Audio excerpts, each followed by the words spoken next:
because as much as you legislate for us, it would be important that we also seek your views on quite a number of issues that could have important bearing on our foreign policy and on our security issues as we go forward, because this is not a static position. These are always emerging issues. Sometimes, as we sit here, for instance, the impact of the tariffs wars have serious implications, and we need to exchange views on these kind of things. We have seen aid cut substantially in very critical areas like health, and these will have implications on the citizens of this country. So it will be important that we work very closely together. And let me put it that from today you will see a change in how we engage. And I will also talk to my team so that the areas of where we need information from another ministry, if it has been channeled through us, we should not assume that if a letter has been dropped to the other ministry to say this is about you to respond, we must have a deliberate follow-up to make sure that the question, the response is properly weaved, because I cannot come to the Senate and pass the buck. It would be better if a colleague minister would be saying that we will refer this matter to the Prime Cabinet Secretary for a conclusive response, rather than me saying, as the Prime Cabinet Secretary, I'm referring it back to. So these are issues that we will sort out. So let me put it that indeed I am busy, Honorable Sifuna, Senator. I am busy, no doubt about it, but I'm not too busy to avoid Parliament. Yeah, thank you. Thank you, Prime Cabinet Secretary. Members, any intervention? It's open now. We open the session now for any clarification, questions. Open, yeah, it's now open. My issue is general. It's just a concern we have received from a number of our citizens on the rising fee on visa applications, especially students traveling to various countries. The fees are a bit exorbitant. Prime Cabinet Secretary, I think students from Nyamira, Kisii, and I believe other parts traveling abroad are paying over $25,000 to travel to the US. I don't know whether the ministry can have a discussion with your counterpart from the foreign embassies, including the US, to make the fees resonate with our economy. You know, $185 may seem little money to the US government, but to us is a lot. If you drive through the American embassy, you will see the long queue of students seeking opportunities to go and study out of the country. I don't know whether, I mean, as a government that should get concerned with the suffering of its people, whether there is a way you can intervene and make visa fee to be reasonable and fair to Kenyans. Number two, I have a case of a Kenyan investor in Burundi called Evans Motari Maragia, who was arrested in 2024 in Burundi, who has run a number of media campaigns to seek assistance from the government of Kenya. This is just an investor who went to Burundi. When he was leaving the country, he was told he's leaving. He has kind of interfered with the running of a university they were running in Burundi. And he has made several appeals and petitions for the government of Kenya to intervene and assist. Prime Cabinet Secretary, can you see through the embassy whether there is a way you can assist that Kenyan who moved to Burundi as an investor, but who has found himself in some trouble? Thank you. Yeah, just to pick up where Senator Mogeni has left, Prime CS, in fact, I had reached out to the Department on Diaspora Affairs on that question of Maragia, that gentleman in Burundi, on the 14th of January. And up to date, we haven't received any feedback. But about 6 months ago, you appeared before the Senate, Prime CS, when we were having a conversation about the situation in our embassies in the US.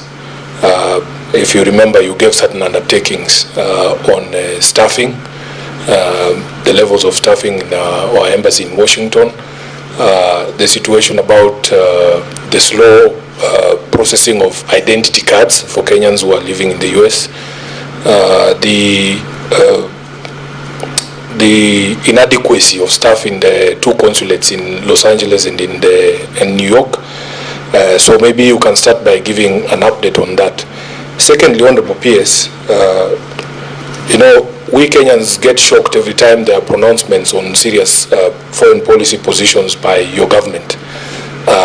We are a product as Kenyans of a struggle for liberation and for nationhood that has fashioned many of us to be believers in the freedom of every people to determine themselves. So it surprises some of us when you take positions that are contrary to that long-held position that we should support anybody who's seeking to be free, so that your position on Taiwan, your position on Palestine is a bit surprising. What is the guiding star for us as a country when we got ourselves involved in taking sides in those long-standing conflicts for independence of certain countries? And then lastly, there's a question of deployment of non-career diplomats in foreign missions, Honorable CS. This is a matter of grave concern because of the nature of the engagements, and I'm sure you've seen the jokes doing around about your visit to Rome. I don't want to go into them. I'm sure you've seen them. Because of the nature of foreign engagement, people are asking whether the people that we second to these foreign missions to run our foreign affairs should be the caliber of retired politicians and the others, that our foreign missions are dumping grounds for non-professional diplomats, if I might use that. And what is the government position on this, whether you have received those concerns from Kenyans and whether you're willing to do anything about it, whether you think the men and women that we are sending to these foreign missions are up to the task? Senator Lelegwe. Thank you, Chair. I wanted to seek clarification from the Cabinet Secretary on failures by the Ministry to make the scholarships that are available in the Ministry public, and also the criteria they use in selecting these scholarship beneficiaries, and whether they publicize these beneficiaries. Thank you. Thank you very much. Just one or two from me, Cabinet Secretary. Now, I really wanted to know whether you have a structure of movement of the scholarships from the mission to the Ministry of Foreign Affairs and then to Ministry of Education, because that is where there is a bit of complaint that it's not actually reaching the right people. That is number one. Number two, there are so many opportunities that are there outside on international agreements, treaties and obligations. Some of them, they take too long actually for it to come from the missions and to the ministries. So it's good also to have a proper structure in place so that as soon as it lands, then somebody, or maybe there's a structure in place to take care of that. Now, the other point I wanted to raise is this labor outside, especially Middle East. We've been really crying about Kenyans being mistreated out there. We have tried to deal with the issues over the agents. I don't know what is the current status, so that we stop actually Kenyans losing their lives abroad, and again open more opportunities outside there. So what is the current status? Have you managed to actually ensure that the policies we have are very strict, procedures are followed, the right people are licensed to be able to recruit those who are looking for opportunities? Those are the few comments that I wanted to make. Finally, the issue of globalization and nationalism. Is it affecting our foreign policies abroad? I thank you, Chair. I'm sorry, Cabinet Secretary.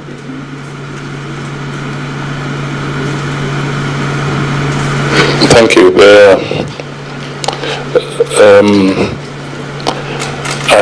One of the things we'll do with my team here, I think we'll do a very nice comprehensive report to help in responding to some of these questions. Now, first of all, let me deal with the first one.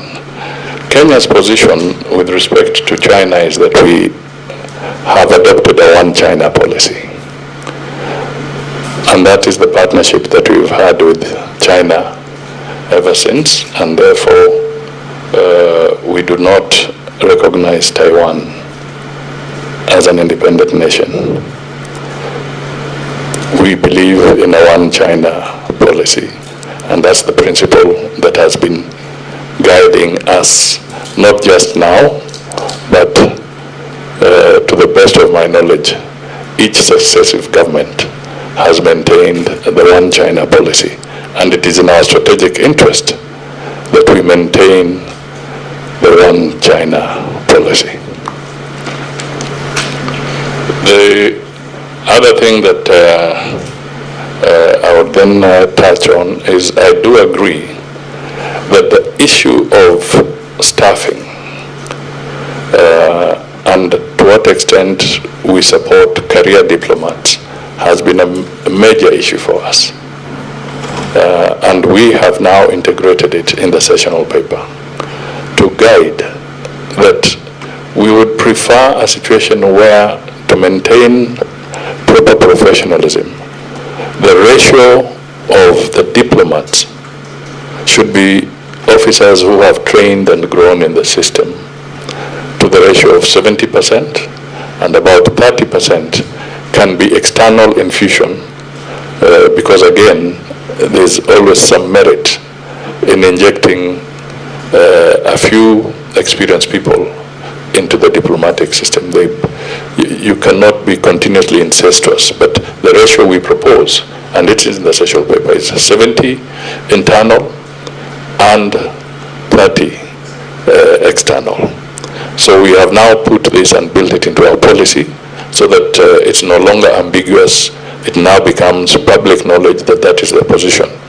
And it is our desire that this will now guide future nominations or appointments to the diplomatic service.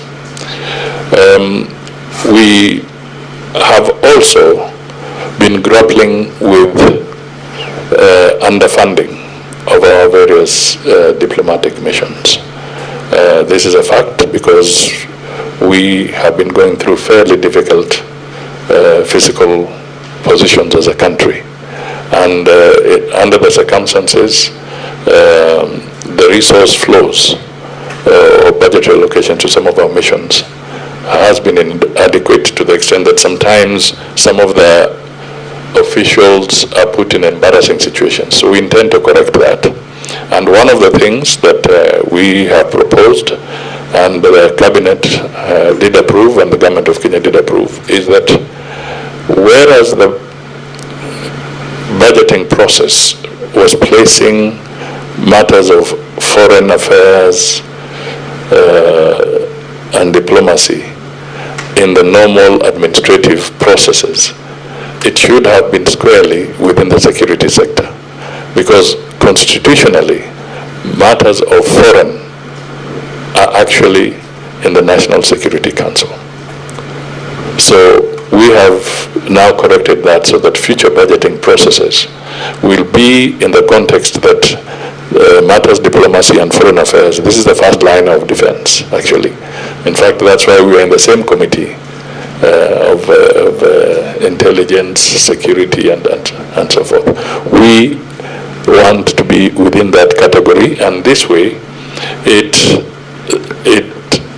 gives an opportunity for higher ceilings within the budgetary framework, and it also reduces the possibility of arbitrarily budget cuts which seriously impair foreign operations. Once you're out there, there's no way you can say that your neighbor will bail you out. Once you're out there, literally, it's you and your country. And therefore we must make sure that the resource allocation to our missions is appropriate so that we don't put them in trouble. In fact, it can be a national security risk if you are to go deeper into it. Because if your diplomats are underfunded, there could be temptations. And in the process, very delicate information that could be of national security concern could be compromised. So these are areas that we have taken into account. And that speaks to the consular, our consulates as well, like in the US and other places. We have been stepping up our mobile consular services to try and help in accelerating the issuance of critical documentation for Kenyan citizens in different parts of the country. The US, Europe, and even the Middle East and other areas. This is an ongoing issue, subject to budgetary resources being available. We then plan for that through the Department of Diaspora. And we also work in collaboration with the Ministry of Labor. I want to assure the committee that we do not want to make foreign affairs a dumping ground. We would like to put our best foot forward in these countries as we are represented by Kenyans in various stations. And I just want to assure you that in Italy, the ambassador in Italy and the ambassador responsible for the Vatican, who is based in Paris, these are career diplomats. So the whole issue of somebody giving an impression that they are politicians is false information. They're career diplomats, and I was there physically, and I can tell you a lot of what is being bandied around is just people satisfying their own imagination. There was nothing like that. In fact, Madam Chair, I think there was a member of Parliament somewhere who was talking of candles having been lit and given to the leaders, and then the candles went off. It was in broad daylight. You don't need candles in broad daylight, and no candles were lit. No head of state had candles. And in fact, it would be a security threat if you are lighting fire where there are all those heads of state. So it is a figment of somebody's imagination for their own purpose. And all I can say is that the Pope's event, farewell, was an honorable, dignified process, very orderly. The Catholic Church programmers they had very clearly put order to how you come in. If it was a head of state, it was one head of state plus 4. That means they were not allowing anybody beyond that. And the people ushering in people were either at the level of cardinals or archbishops or bishops. So each delegation would be assigned one of those to usher you to where you sit. And so it was very orderly, and we want to respect the Catholic Church for a very presentable occasion. In fact, it would be unfortunate for Kenyans to try and belittle a process of this nature where the Pope was being given a dignified send-off. But the Honourable Senator has brought it to my attention, at least. I hope I've corrected this image that was doing the rounds from another quarter. I know it was not him. It was from another quarter. Just on that issue, Prime Cabinet Secretary, the initial announcement was that Kenya was going to be represented by the head of parliament, the Honorable Speaker Wetangula. Was that information correct, or how did it happen that in the end our head of state was also present there?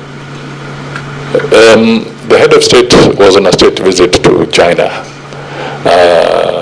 and one of the challenges was to process and finish the engagements of the state visit on time to be able to be in the Vatican.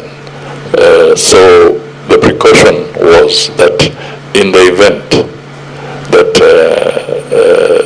the logistics would become a problem, then there was a plan B. Okay, but the president made it out of his engagements there, and I think we are covered in the sense that he represented the country at the funeral service. The data around universities, as I said, will share information.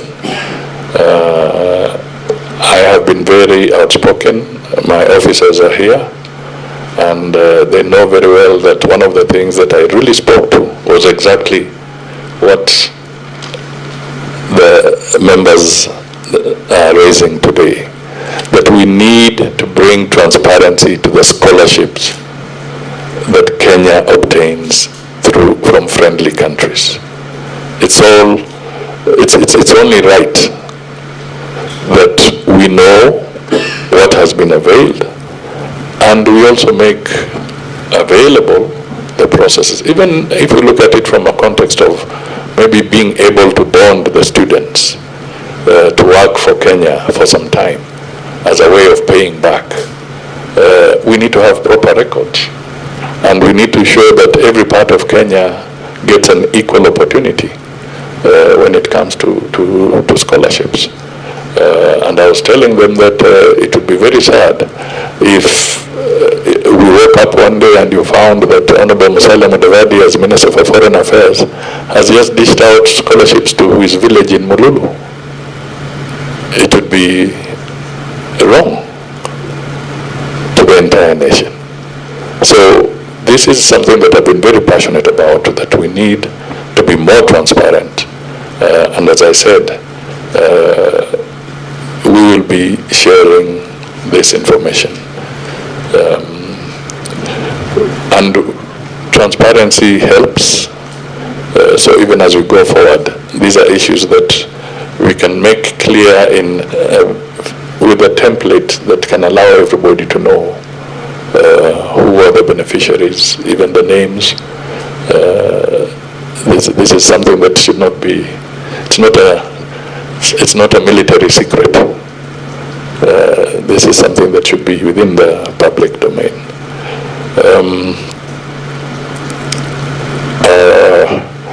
I take the position of the treaties also very important, that they should also be made public after Parliament has processed. We are in the process of going digital on this so that one can access the portal and be able to know what treaties or what MOUs have been signed by Kenya and different countries. And then on the basis of that, if people want to engage within a framework of either investment or business, they can look at the kind of MOUs that exist between us and some of those nations.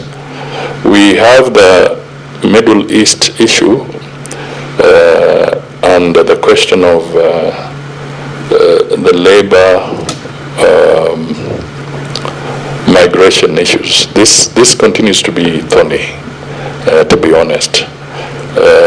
Even as late as today in the other forum I was in, some of these issues still come to fore. That there's, in some instances, we have unscrupulous agents who mislead Kenyans, who even take away money from Kenyans and leave them high and dry in very difficult circumstances.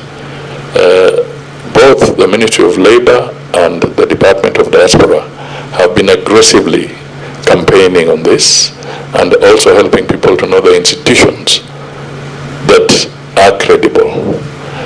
We are also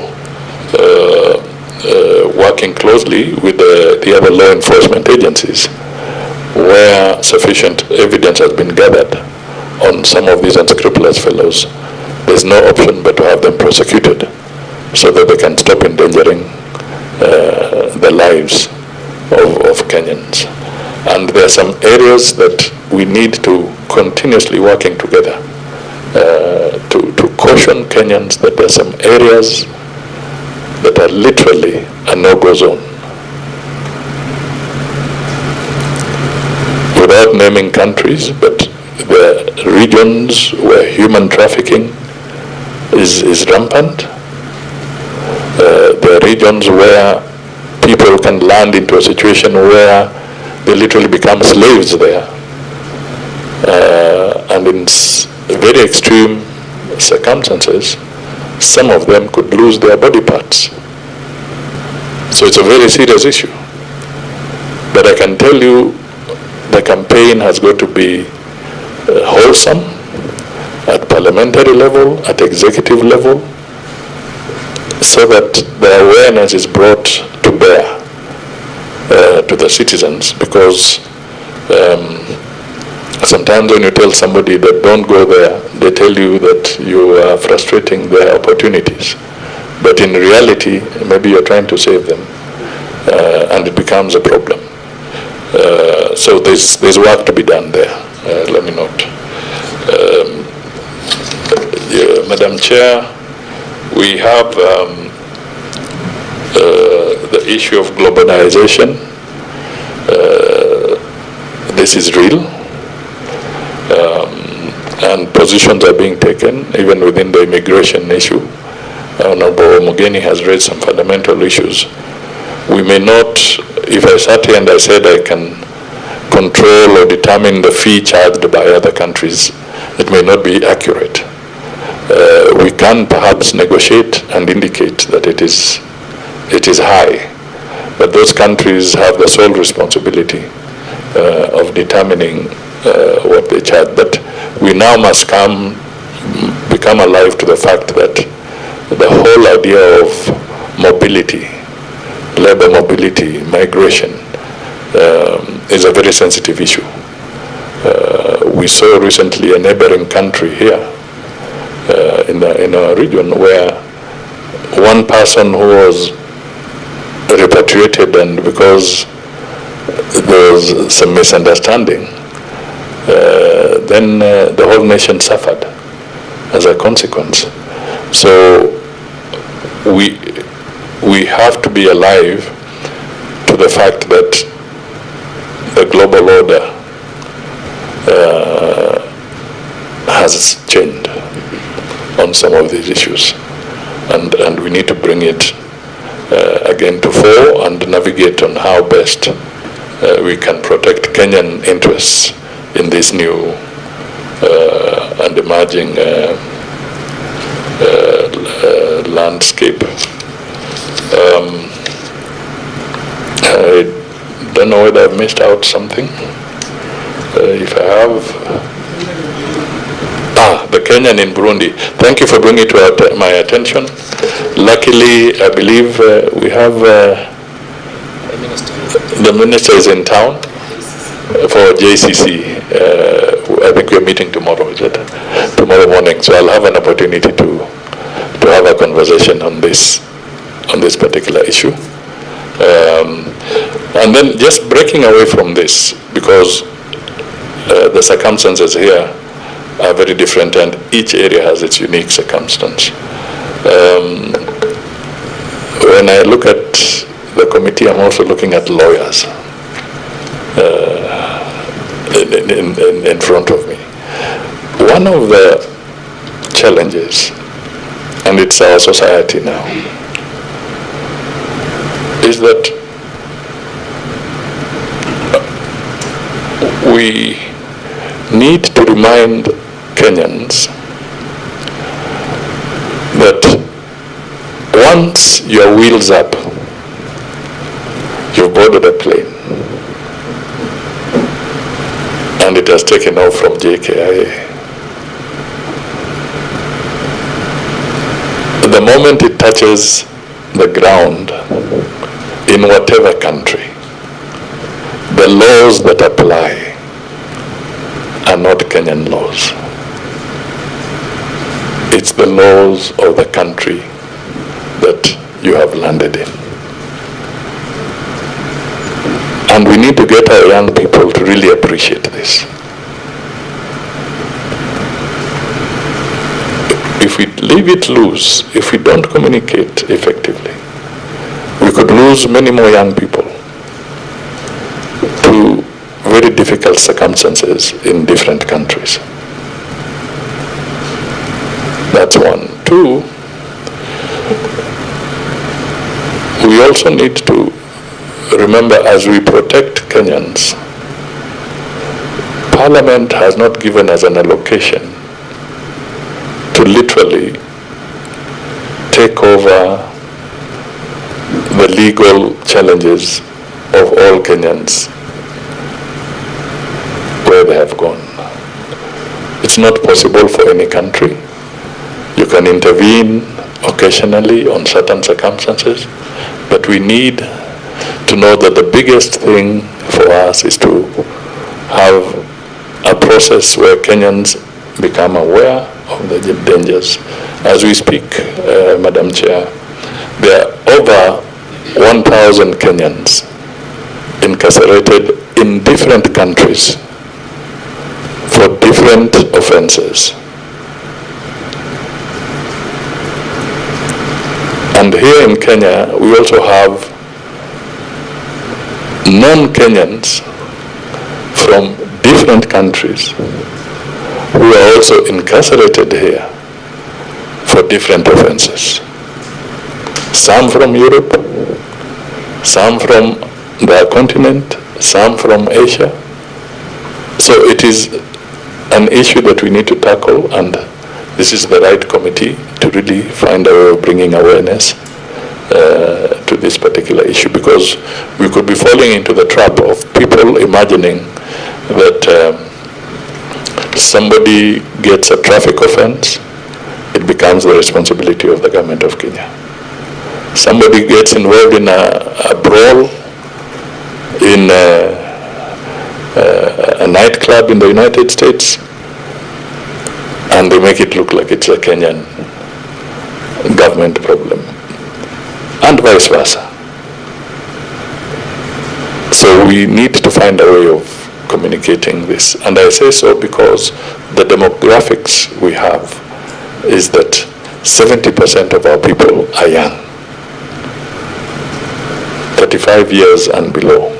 And these are the people who are likely to be traveling. These are the people who are likely to be looking for opportunities outside. And these are the people who are still vibrant and want to adventure at the same time. So we will need, as part of the collaboration, I'm also putting this to you that let's see what we can do together on some of these challenges. Asante sana. Chair, I think the PCS has missed out on the question of staffing of the embassies in the US because last time when we had the engagement in Parliament, you had indicated that there were certain steps that were being taken to enhance the capacity there. The US is a major partner. When I was there in August, we had only one trade attaché, and were being compared to the embassy of Vietnam. They had 4 just for agriculture.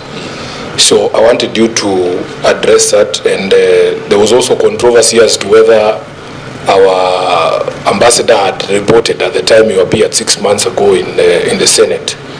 And the question that was also put to you, you can touch on it, on why since Burudi Nabuera in 1963 until today you have never seen it fit to post a woman to Washington. So just on that issue in Washington. On Washington. Just in addition, Yes. Senator Kamau. Okay. Senator Kamau, are you there?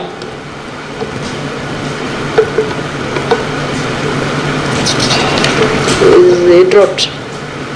Okay. Okay. Just maybe one intervention, CS. Now, I visited Brussels one time, and they have a very good network of diaspora on the issues of welfare.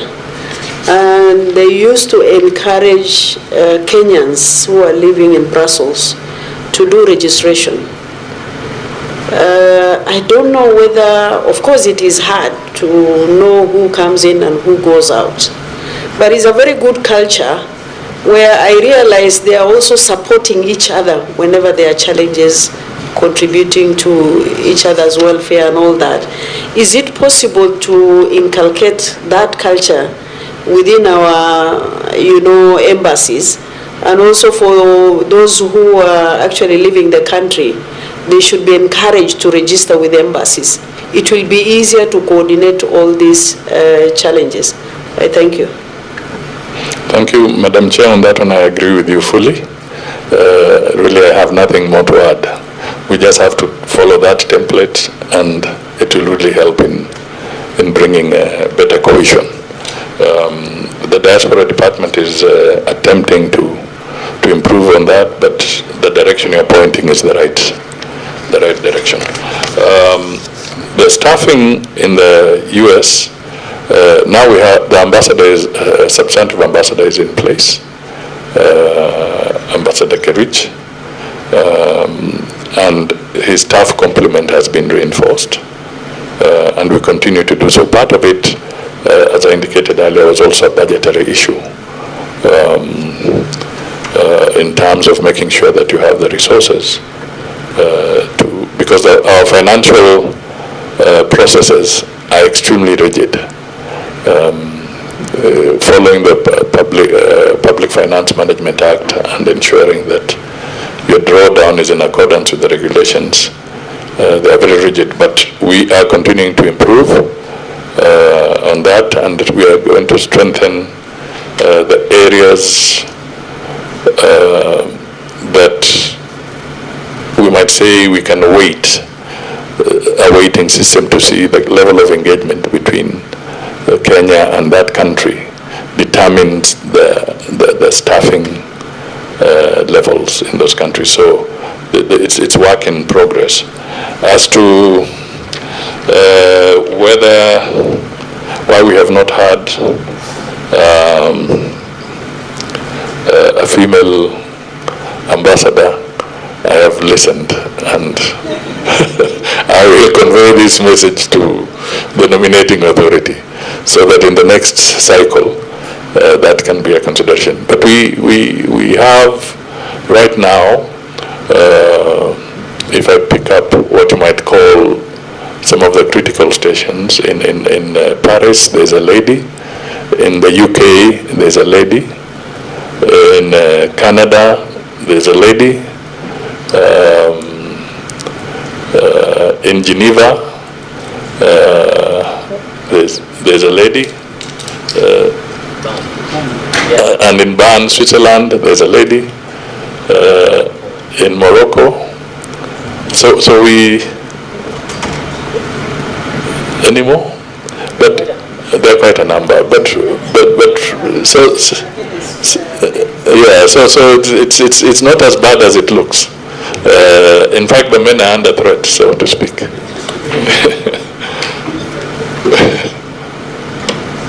Senator Sifuna, you wanted to add something?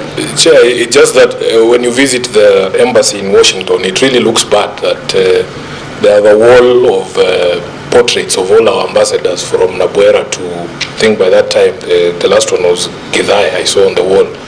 It doesn't look very neat, but I'm happy with the answer you've given. Now, Chair, just finally on some of the things that the CS has said. CS, I understand that constitutionally, all this policy, including foreign policy, when you're making them under Article 10, you're required to subject these things to public participation. I am not very sure that you have subjected that position you've taken on China to public participation in terms of whether it's a moral decision or a purely commercial decision. And it will be very interesting to know, because it needs to be uniformity in our approach. You didn't say anything about whether we as a country support a two-state solution, say in Palestine, and why it would be different for Palestinians and not for the Taiwanese, and why strategic ambiguity that is adopted by other countries is not an option for us. I mean, some of these things we don't need to get ourselves involved. These are complex global disputes that you can just say because some of us feel morally that we should support any people trying to liberate themselves. This was us just 60 years ago.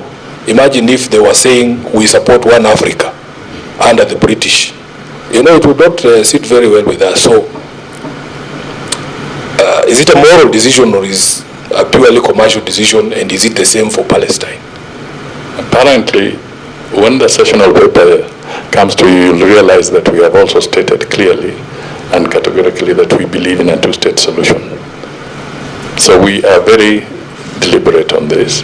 So there's no way we are being ambiguous on this. In fact, it's one of the things that I wanted Kenyans to really appreciate. What are the strategic national interests that we really have to pronounce ourselves on? And one is that particular issue of the two-state solution. It's in conformity with the UN resolutions, and that is what we support. The issue of the one China policy, it is also of strategic national interest to the people of Kenya. If one was to look at it critically, China recognized Kenya's independence more than 60 years ago. In fact, it was about the fourth country to recognize Kenya as an independent state. And we've had solid partnerships, serious programs between us of mutual interest continue to go on.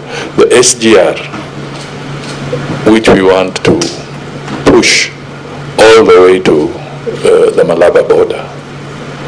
We are looking at the Mao Summit Road, which we want to push all the way again to the border because of the economic importance of this as an artery in this particular situation. We have to look at our strategic interests. Clearly, I don't see us having done any other anything that is wrong, and many countries have adopted this. So I think it's in our interest to be able to make it clear to the Kenyan people where we stand, so that there's a distinction between where the country stands and where a Kenyan may have his personal choice. That is the thing that we want to be very, very clear about when we go forward. Kenya's policy is a one China policy. But if there are Kenyan individuals who have a different position, then that is personal to them. But it is not the official position of the government of Kenya. Yeah, done. One final concern, CS, on the issue of office space abroad. I know we are not doing very well as a country, and that is because we are renting most of our offices. I have seen what you have done in Geneva. Very beautiful office. I don't know how you managed to have that office. New York, you have the Kenyatta. Is it called the Kenyatta building or Kenyatta House? I don't know. I don't know whether it has been sold. Kenya House. Kenya House. Yes. It was built in the bundles of New York. One time I heard it was going to be sold. I don't know whether you have sold it. But my concern is, I remember one time Mutahi Kagwe brought a motion in the House concerning whether the money that you are given or whether the money you are paying for rent can be used for mortgage, because we are really spending a lot of money. And I'm sure a chunk of your budget goes to housing or rather office space. Do you have plans of seeing how you can acquire office space abroad? I know it's expensive, but that is a very good initiative by Senator then Mutahi Kagwe, who is your colleague in the cabinet now, to see how we can acquire office space abroad. So what plans do you have as far as that is concerned? I thank you. Thank you. It is indeed that we have a policy now to look at how to grow our assets abroad. And it's in the policy document that we'll share with you, where we can use both the exchequer and where we can also have public-private partnerships. I say so because if you go to Upper Hill today, and I was a guest of honor, the then Minister for Foreign Affairs of Tanzania came and we jointly broke ground where the pension fund, Tanzania Pension Fund, is putting up a 22-story building at Upper Hill, which will house the Tanzanian embassy, but will also be available as a revenue-generating asset for the government of Tanzania, so that they can lease the rest of the space they don't need, and with that they can manage their matters. And we have seen this for quite a number of countries. Uganda, for instance, has got quite a prime building in New York, just not too far from the UN headquarters. They also have a very big building in the Trafalgar Square. They call it Uganda House. And even here in Nairobi, you can see they have some assets here, just the way we have a few. So we have a plan to be able to start making serious investment proposals for the assets that we have, so that we can maximize on the returns and draw A&A, which can then help in funding our missions more robustly as we go into the future. Just to go back a little bit,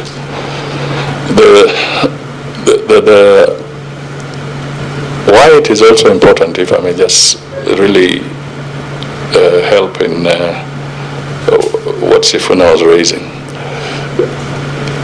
It's very important because this is some strategic positions which have of national interest.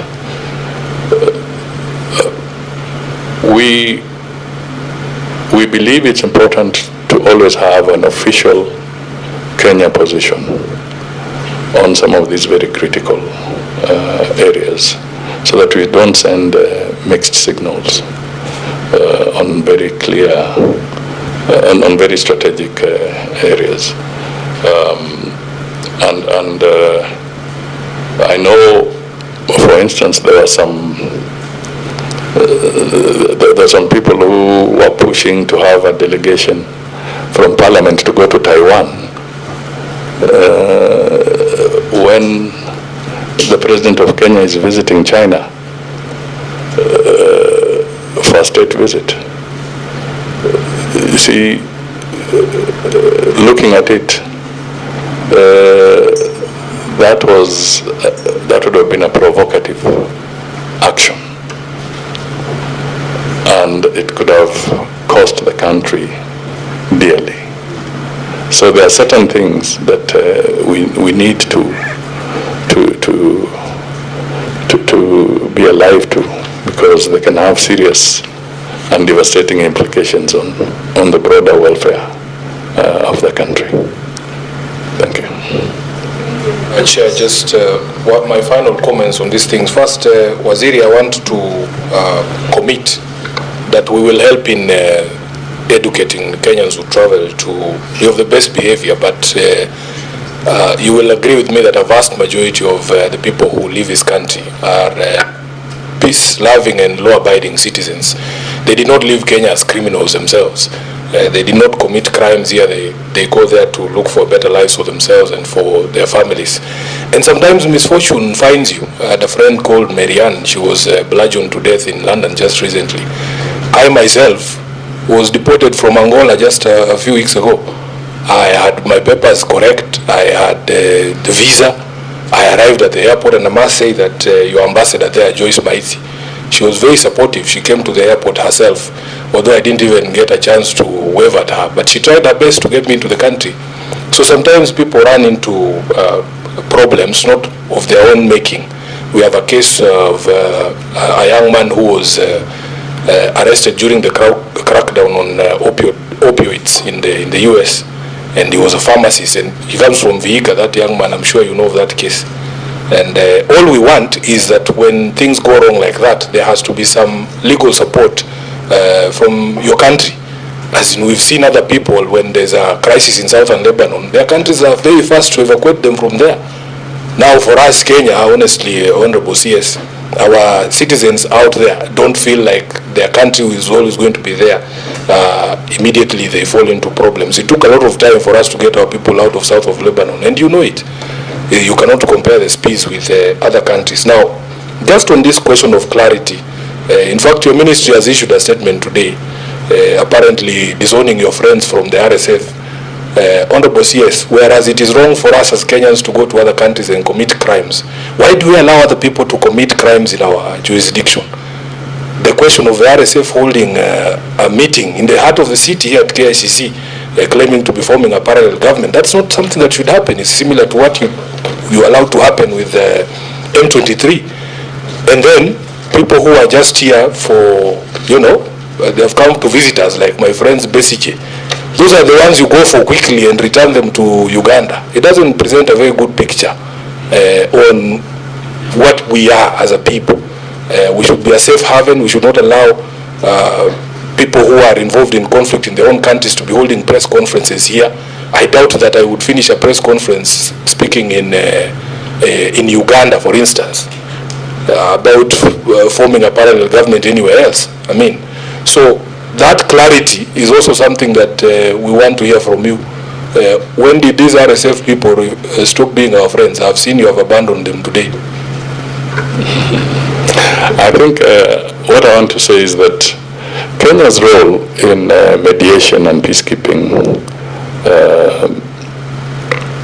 is not new. It's historical. And we can go back to moments when Jomo Kenyatta was the one bringing different factions of Angola to Kenya, and in fact their peace process started in Nakuru. So I really feel sad that you got that kind of treatment. But we'll try and understand the circumstances through diplomatic channels as to why you had to undergo that particular misfortune. Now, Kenya helps to provide a platform for various countries for people to talk. South Sudan, they have different factions. They have many peace efforts taking place in Nairobi. Mediation of different factions, different political groups. And Kenya has always offered that opportunity. In fact, you will recall that South Sudan began its journey here in Nairobi by different factions coming here and talking until they got their independence. When we look at the DRC, and you'll be familiar with the Luanda process, the Nairobi process, that terminology, which is now merged into one process. Heads of state of the East African Community and SADC came together in a summit and they said, let us have one forum so that we avoid forum shopping of people cherry picking which meeting to go to and which one not to go to. It delays the peace process. You will find that the Luanda process was designed led by the president of Angola to broker the peace process between DRC and Rwanda, to bring dialogue between the two states, interstate. Then President Uhuru is leading the Nairobi process, which was to bring inter-Congolese dialogue, including the M23. So all the various factions in DRC, they fall under the Nairobi process. And these are processes acknowledged and recognized by the African Union. So Kenya talking to these people was not in breach. In fact, they will have to talk, because we are seeing interventions which are good. Anything that calls for ceasefire and we manage to achieve ceasefire, whether it is coming from the Middle East or whether it's coming from other quarters, is okay. But the long-term sustainability of the DRC will require deeper dialogue to go to the root causes. And this deeper dialogue will have to bring together a conversation of all these parties, M23 included. And that has been Kenya's position. It was not about interfering with another country. We don't even have a common border in between. So there's no way we can have any direct intervention that is that is inimical to those other countries. The same thing holds for the RSF. We have made it very clear that first, no parallel government was formed in Nairobi at all.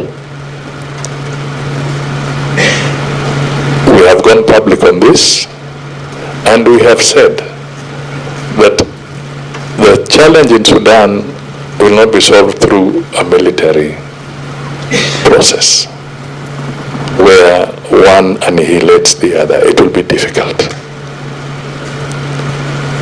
For 3 years, that is the approach that has been taken, and for 3 years, Sudan continues to suffer.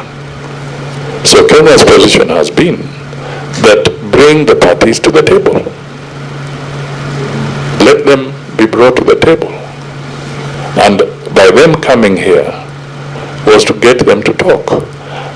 The Jeddah process, which was in Saudi, was convened to bring together both the RSF and and the SAF. So it's not about us interfering, it's us saying, let people dialogue. But no government, no parallel government was formed in Nairobi.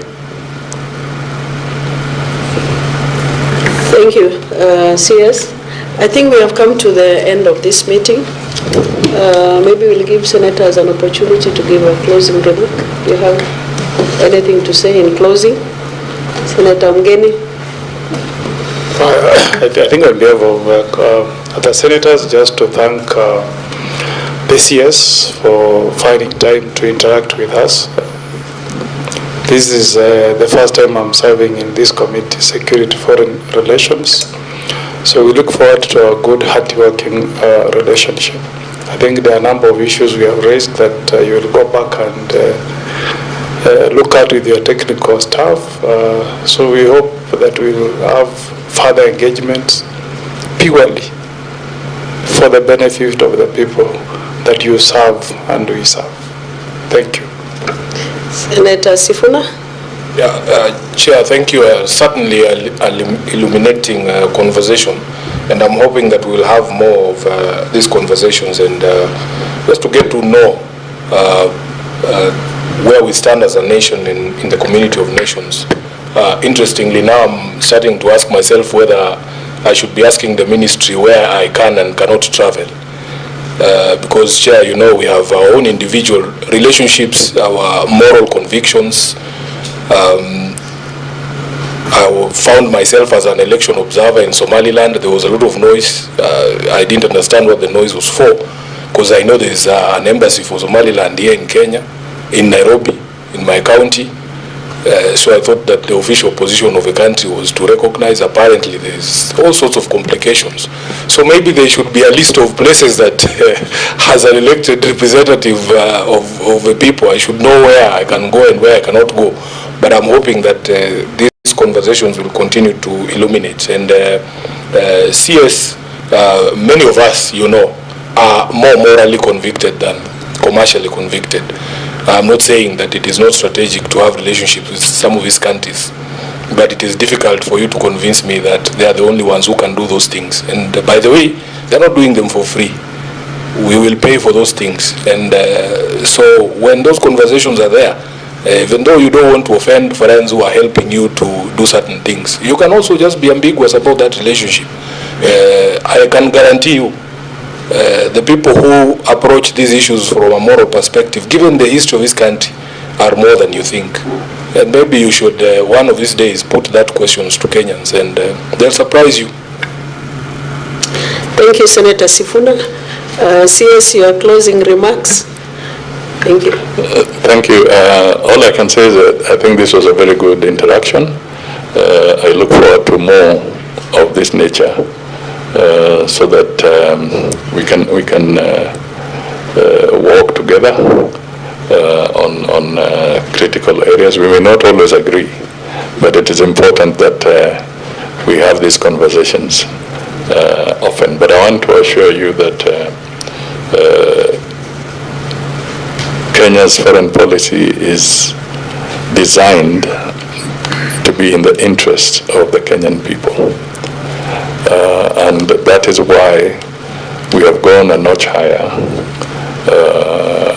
by actually presenting and getting Parliament to the National Assembly to have a sessional paper on Kenya's foreign policy.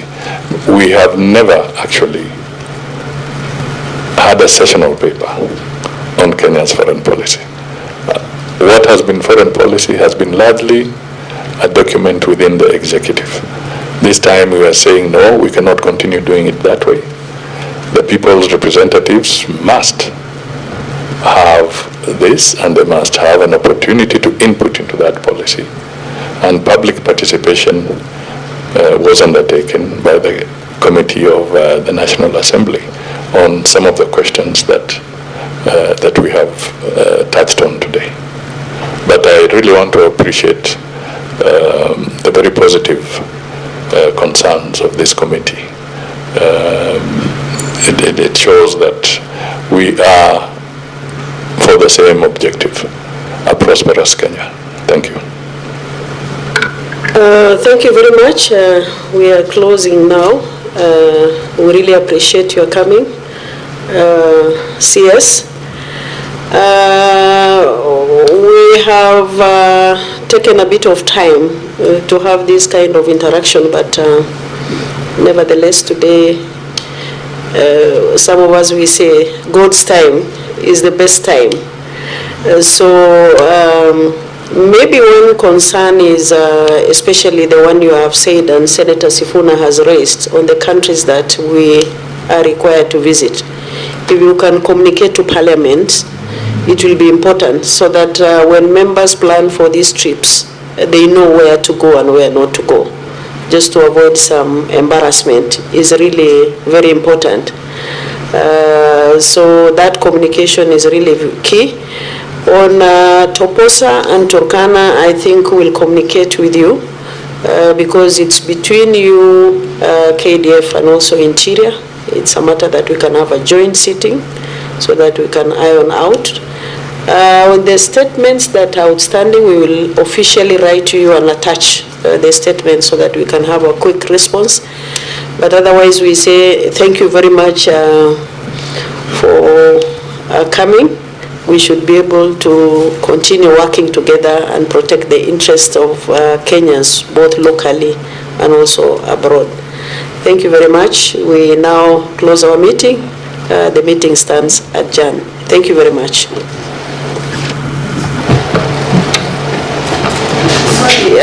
CS, contact person.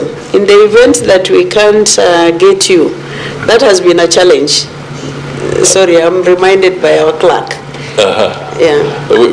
Apart from we have our two PSs here. I mean, Aurora Rono, and also, but matters foreign affairs. It should be the PS foreign affairs and the officers are assigned. Yeah.